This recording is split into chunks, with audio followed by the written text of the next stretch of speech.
Welcome everyone to another episode of the Train Studio. I'm your host, Sean Morris. Today on the very messy studio update, and by messy I mean this disaster I made last night, and that one, and that one, and the rest of this. Busy night last night, worked till about 4:30 in the morning. As you can see, I got some work done. I spun my wheels for a couple hours on exactly how I wanted to do the water feature, just because I was struggling with having too much water and how to contain it, and the fact that I really wasn't able to achieve a lot of depth with this layout. I have so much depth from the ground level up and down to surface level that I wasn't really able to go subsurface in terms of doing the water, in a deep pool or anything like that. So I'm still sticking with the swampy look, but I had some ideas about how I want to do that. So a lot less water in terms of exposed water, which I don't really think is going to be too detrimental to the piece at all.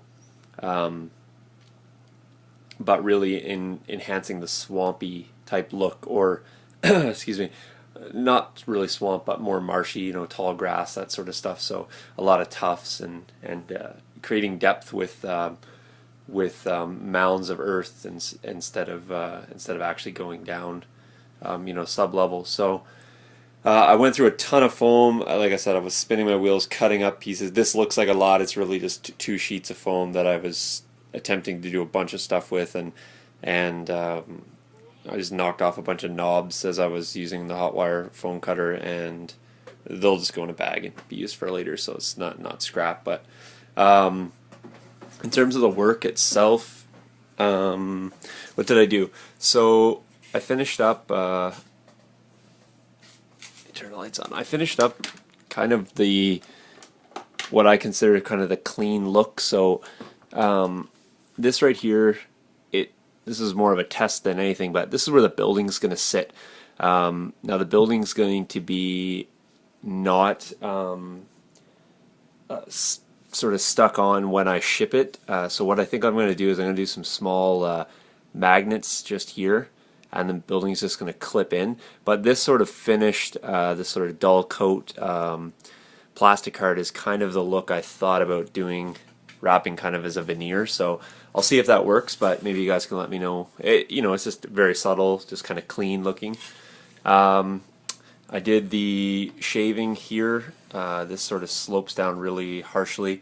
I thought about doing potentially mostly, I guess, bushes and vines coming down here. I thought about a tree stump, and then I thought I would have some exposed roots maybe just sort of coming and maybe wrapping down here.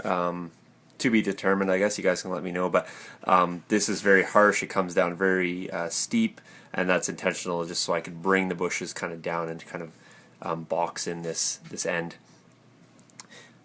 Terrain project, I believe it was, had mentioned about a culvert. I was actually thinking along the same lines. So what I did is I had this sort of culvert piece here at the bottom already. I went in and put some dowels in. They're not painted. This is going to get some more. Obviously, this is not painted yet, so just prime. But I'm going to try my airbrush and see what I can mess up with that. But that's going to be painted, and there's a downspout that comes right here. So I figured that kind of lines up quite nicely with this.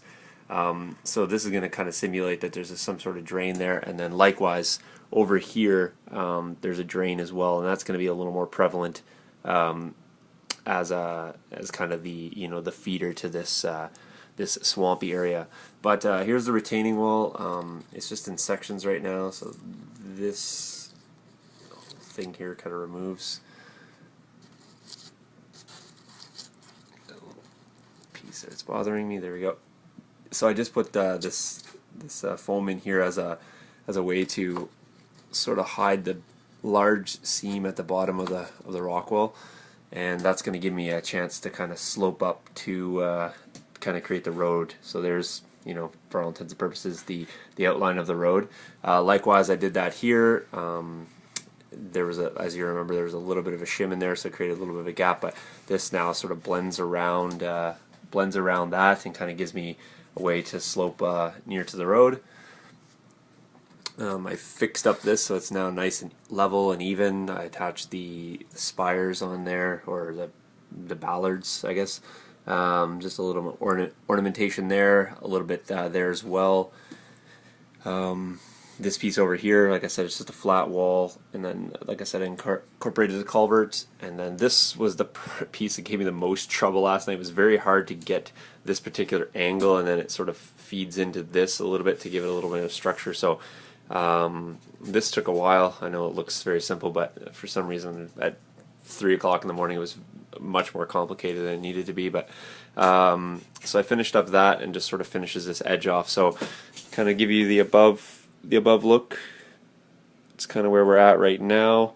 And then in terms of the water, what I was thinking here is, so this is going to kind of define my water edge, and what I'll do is I'll go in with a little bit of water effect. I'm really hesitant with this MDF right now in terms of chemical mixing and stuff.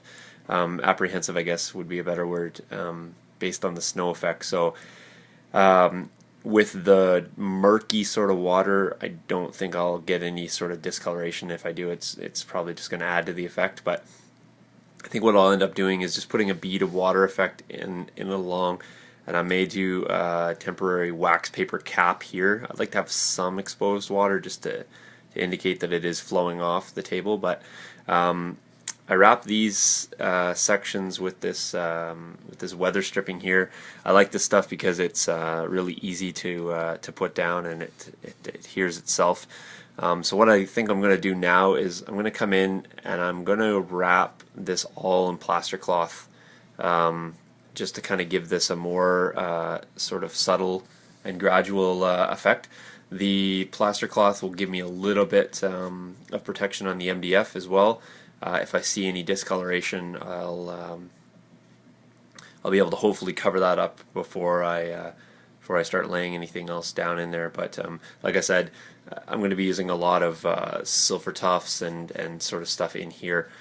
These will give me nice mounds that kind of create that sort of trough look, and then hopefully that will give a nice effect. And then in here where it's kind of deep based on the two edges here, the plaster cloth will kind of just go in there and create a little bit of a mound. But that's fine because that can insinuate another sort of low patch in this sort of swampy area. So gives me a reason to have the bridge there. It gives me a lot of sort of places to hide the Piat team and sort of explain why they weren't kind of seen and hidden in that sort of shrubbery.